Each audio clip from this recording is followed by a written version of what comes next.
Hello दोस्तों। आज के वीडियो में हम लोग डिस्कस करने वाले हैं कैरोलाइन एज के बारे में। ये जो है बहुत इम्पोर्टेंट है और ये स्टार्ट होता है 1625 से लेकर के 1649 तक, है ना दोस्तों। अब ये 1625 जैसे कि आप लोग जानते हैं जैकोबियन एज के बाद में आने वाला एज जो है वो कैरोलियन एज है। और जो जैकोबियन एज है दोस्तों वो स्टार्ट होता है आपका 16 जो जैकोबियन एज है दोस्तों वो आपका स्टार्ट होता है 1603 यानी 1603 से लेकर के 1625 तक। ये आपको पता है, पिछले वीडियो में हम लोगों ने डिस्कस किया। अब ये कैरोलाइन एज बहुत ही इंपॉर्टेंट एज है क्योंकि इस एज में बहुत सारे इंसिडेंट हुए हैं। इंसिडेंट का मतलब ये है दोस्तों कि जितना आपके एलिजाबेथन एज के जो भी राइटर्स थे वो इस समय एक एक करके उनकी डेथ होती चली जा रही थी। जैसे हम लोग डिस्कस करें थोड़ा सा इस एज में बात करें तो हालांकि आपको पता है ये एज स्टार्ट कब से होती है, 1625 से लेकर के 1649, ये नोट डाउन कर लीजिएगा। अच्छा, इस एज में क्या है कि जो जैकोबियन आप लोग जैकोबियन एज में पढ़े होंगे। जैकोबियन एज में जो राजा यानी कि मोनार्क किंग थे वो कौन थे? वो आपका जेम्स फर्स्ट थे। याद है? रिमेंबर इट, वो जेम्स फर्स्ट थे। ठीक है ना। अब जो जेम्स फर्स्ट हैं, जेम्स फर्स्ट, है ना। अब इनके दो बेटे थे। इनका जो फर्स्ट बेटा है वो हेनरी फ्रेडरिक है, हेनरी फ्रेडरिक है। और जो सेकंड बेटा है वो किंग चार्ल्स है, किंग चार्ल्स फर्स्ट है, जो कि इस समय जैकोबियन एज का मोनार्की सिस्टम मोनार्की किंग है ना इस समय। यानी कि जो किंग चार्ल्स फर्स्ट जो है वो इस समय का शासक है। ठीक है दोस्तों। चलिए, तो अब ध्यान रखना ये है जो जेम्स फर्स्ट के पास जितने भी शासन थे यानी कि उनका पास जो मोनार्की सिस्टम था वो सब किसके पास आ गया? King James first. अच्छा, हेनरी फेडरिक के पास क्यों नहीं आया? क्योंकि इनकी किसी कारणवश जो है डेथ हो जाती है और इस वजह से किंग चार्ल्स ये प्रथम जो हैं इंग्लैंड के राजा बनते हैं। अच्छा, इसके पहले ये स्कॉटलैंड के किंग होते थे। किंग चार्ल्स फर्स्ट जो है, चार्ल्स फर्स्ट, ये स्कॉटलैंड के राजा हुए थे। उसमें उस समय चार्ल्स चार्ल्स फर्स्ट नहीं थे, चार्ल्स सिक्स थे। लेकिन जब इंग्लैंड के बने ये तो ये चार्ल्स फर्स्ट हो गए। तो ध्यान रखना ये चीज़ें। जब ये स्कॉटलैंड के राजा थे तो स्कॉटलैंड के राजा थे तब ये सिक्स यानी चार्ल्स सिक्स थे। लेकिन जब ये इंग्लैंड के बन गए तो फर्स्ट के नाम से कहलाने लगे। ठीक है ना। अच्छा, अब इसमें ध्यान रखना ये राजा बन गए। अब इसमें थोड़ा सा और इम्पोर्टेंट बात क्या है कि इसमें जो डेथ होती है मैं आप लोगों को बता दें। अब पहले 1625 में आपको पता चल गया 1625 में किसकी डेथ हो गई है? 1625 में जेम्स फर्स्ट की डेथ हो गई है, जेम्स फर्स्ट की डेथ हो गई है ना। अब इसके बाद जो है जेम्स फर्स्ट के बाद राजा कौन बनता है? वो चार्ल्स फर्स्ट बनता है। ठीक है, चार्ल्स फर्स्ट राजा बन जाता है। अच्छा, इसी साल जो है एलिजाबेथन जो एक प्लेराइट होते हैं जॉन फ्लेचर की भी डेथ हो जाती है 1625 में ही। जॉन फ्लेचर ये एलिजाबेथन प्लेराइट हैं, इनकी भी डेथ हो जाती है, फ्लेचर डेथ हो जाती है ना। अब आते हैं हम लोग थोड़ा सा आगे चलते हैं कि 1626 में यानी कि 1626 में जो है फ्रांसिस बेकन की भी डेथ हो जाती है। 1626 में फ्रांसिस बेकन की डेथ हो जाती है, फ्रांसिस बेकन। तो एक तरह से ये एलिजाबेथन पीरियड के जितने भी मोस्ट प्रोमिनेंट पोएट्स थे एक एक करके इन सबकी डेथ होती चली जा रही थी, है ना। और 1627 में जो है उस समय क्या घटित होता है दोस्तों? 1627 में एंग्लो या इंग्लैंड फ्रेंच वार होता है, जिसे हम एंग्लो फ्रेंच वार कहते हैं, एंग्लो फ्रेंच वार कहते हैं। ठीक है ना, ये घटित होता है। ठीक है। अगर हम बात करें 1629 की तो 1629 में जो है जॉन मिल्टन उस समय थोड़ा सा यंग हुए थे। 1629 में जॉन मिल्टन यंग हुए थे। उन्होंने अपनी एक ओड लिखी थी, ओड लिखी थी, ओड, है ना। ओड क्या था? Odd on the nativity. ये ओड है जॉन मिल्टन की, odd on the nativity, nativity, nativity, ये जॉन मिल्टन की एक ओड है, ध्यान रखना 1629 में लिखी गई है। अब 1630 से जो है, अब यहाँ पर कहानी स्टार्ट होती है दोस्तों, ध्यान रखना। अब 1625 में तो चार्ल्स फर्स्ट किंग बन गया, लेकिन जो रूल्स करना प्रारंभ किया वो 1630 से प्रारंभ हो गया। हालांकि 1629 से ही रूल शासन में आ गया था, लेकिन जो ऑब्वियसली स्पष्ट रूप से शासन करना शुरू किया हम लोग मानेंगे 1630 से, ठीक है ना। तो चार्ल्स फर्स्ट अब ये शासन करना शुरू किया।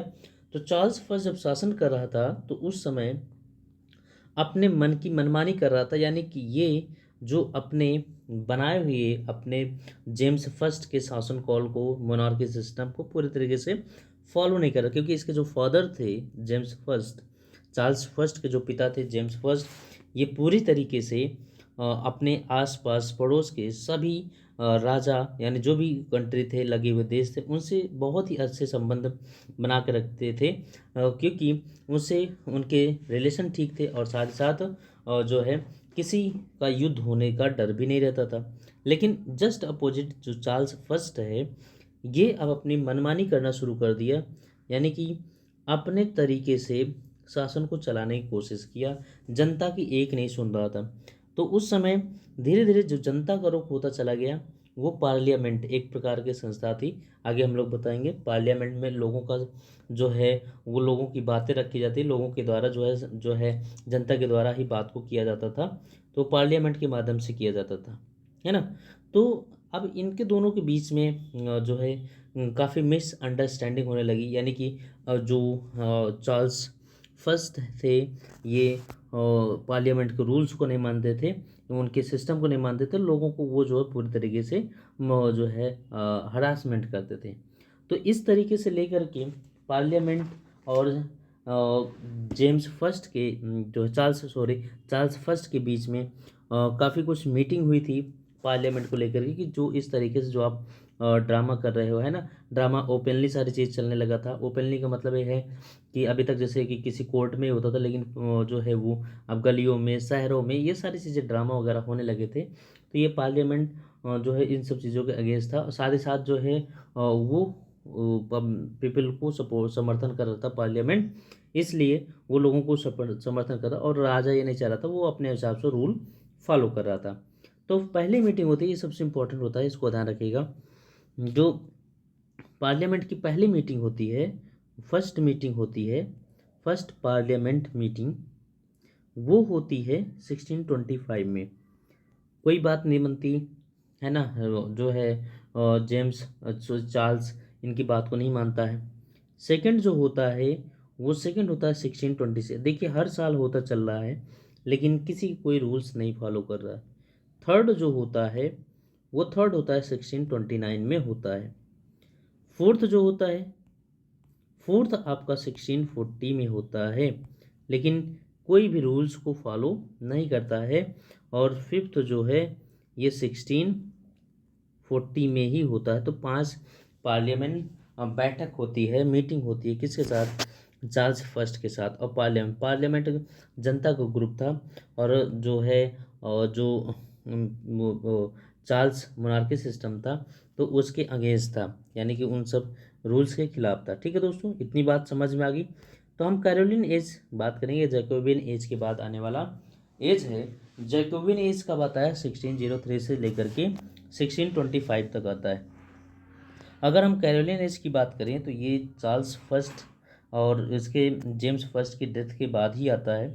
अच्छा, ये कैरोलिन आया कहाँ से है, कैरोलिन आया है कैरोलस से, है ना, जो कि लैटिन वर्ड है, कैरोलस से आया। कैरोलस की बात करें तो ये एक प्रकार का लैटिन वर्ड है, आप लोग नोट डाउन कर सकते हैं। ये लैटिन वर्ड है कैरोलस, इसी से बनकर आया है कैरोलिन, है ना। अब कैरोलिन की बात करेंगे, एक लैटिन वर्ड है, कभी कभी पूछा जाता है आपके एग्जाम में, इस चीज़ को ध्यान रखना।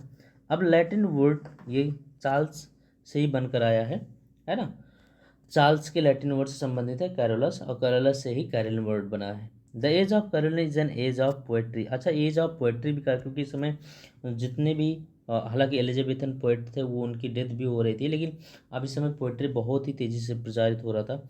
अब इसी में जो है कुछ इस तरीके के मेटाफिजिकल, कैवलियर और प्यूरिटन स्कूल्स ऑफ पोएट्री भी चल रहे थे। प्यूरिटन ये कभी समर्थन कर रहे थे जो है पार्लियामेंट सिस्टम का, है ना।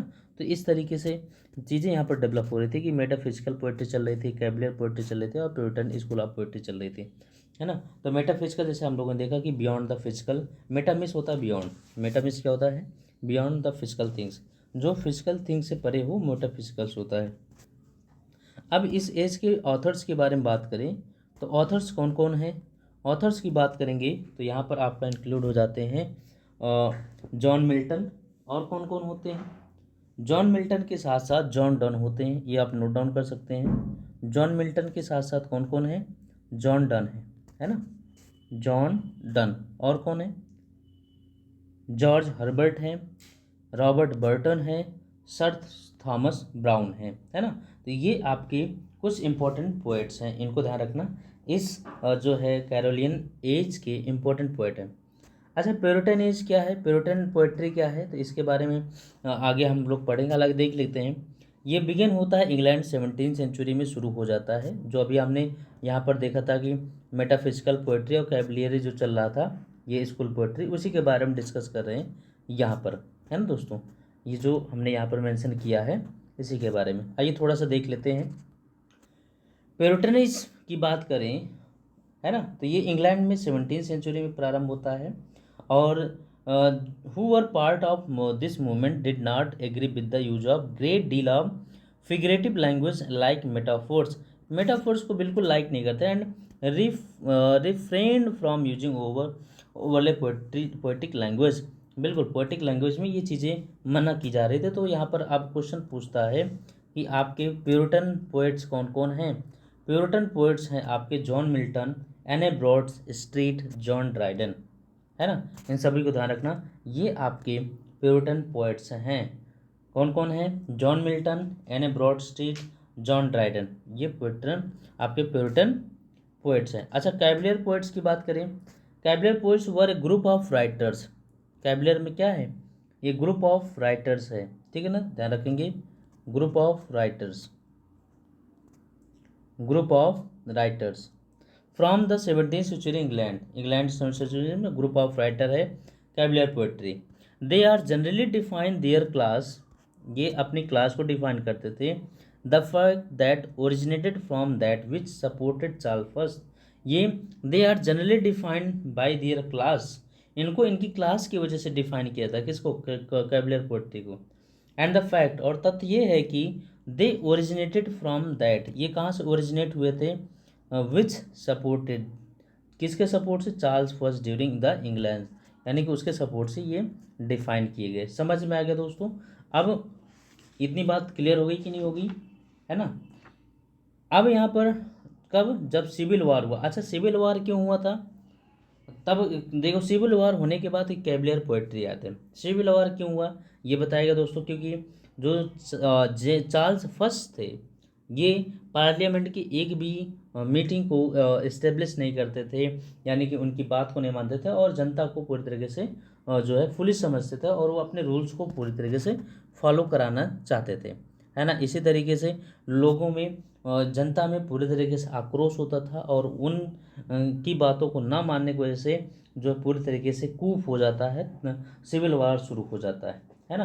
और सिविल वार शुरू हो जाता है, उसके बाद कैवलियर पोएट्री आती है, ठीक है ना, समझ में आ गया। अच्छा, यहाँ पर पोएटन पोएट्स के बारे में थोड़ा समझ लीजिए। पोएटन पोएट्स को बताया गया आपको कौन कौन है, John Milton, Anne Bradstreet, John Dryden, ये आपके पोएटन पोएट्स हैं, ये ध्यान रखना, है ना, ठीक है। चलिए अब हम बात करते हैं जो है इस मूवमेंट के, यानी कैवलियर मूवमेंट के पोएट कौन कौन से हैं। ये पोएट हैं आपके Robert Herrick, Thomas Carew, Richard Lovelace, ये ध्यान रखना, कौन कौन है, Robert Herrick, Thomas Carew, Richard Lovelace, ठीक है ना। अब इसके बाद मेटाफिजिकल को भी डिफाइन करते हैं, है ना। मेटाफिजिकल ये इसमें पैराडॉक्स को और ओरिजिनल कंसीट्स को एंड फिलोसॉफिकल टॉपिक्स को, है ना, और फिगरेटिव लैंग्वेज का प्रयोग करते हैं, जो पूरी तरीके से एलेबोरेट किया जाता है मेटाफिजिकल में। ठीक है ना, समझ में आ गया दोस्तों। चलिए, अच्छा सिविल वार कब से कब होता है ये आप नोट डाउन कर सकते हैं, मैं यहाँ बता देता हूँ। सिविल वार, चलिए समझिए।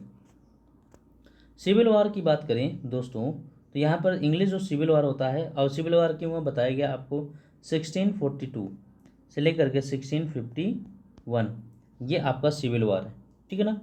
एंड अब यहाँ पर क्यों हुआ, अब इसके बाद क्या हुआ, फिर से रेस्टोरेशन हुआ, और रेस्टोरेशन 1660 में हुआ। समझ में आ गया दोस्तों, इतनी बात समझ में आ गई कि नहीं आ गई, क्लियर हुआ सबको, है ना। तो इसीलिए जब जो है रेस्टोरेशन होता है, तो इसीलिए न्यू क्लासिकल पीरियड बनता है या रेस्टोरेशन पीरियड बनता है। और वो न्यू क्लासिकल पीरियड कब आता है, वो 1660 से 1798 में आता है।